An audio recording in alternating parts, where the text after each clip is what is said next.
2023 সাল 3রা জুলাই তখন ভগবান বলাই সন্ত্রাস করতে চেয়েছিল। তারপরের দিন 4ঠা জুলাই পানকলের থানার সামনে আমরা ঘেরাও করে রেখেছিলাম। হাত জোর করেও সেই দীপক হালদার ক্ষমা পায়নি, ভগবান বলার মানুষ ক্ষমা করেনি। লালকে জিতিয়েছে, তত্তর করে আজকে মাথা উঁচু করে আছে। তাই পুলিশ প্রশাসনের বলবো যে ভুল করে মিথ্যা মামলা দিয়ে মানুষকে ভয় দেখিয়ে জেলে ঢুকিয়ে লাল ঝান্ডাকে রোখা যাবে না।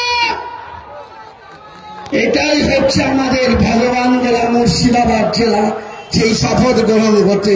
তাই বন্ধুগণ, আমি বলতে চাই যে এই সরকারের বিরুদ্ধে আমাদের সোচ্চার হতে হবে। এই দুর্নীতিবাজ সরকার, এই চোরাবাজ সরকার, এই নির্যাতনকারী সরকার, কিশোর মানে সরকার, এই জনবিরোধী সরকার, সবাইকে অভিনন্দন, ধন্যবাদ, সালাম, নমস্কার জানিয়ে আমার কথা শেষ করলাম। ইনকাম জিন্দাবাদ, সিপিআইএম জিন্দাবাদ।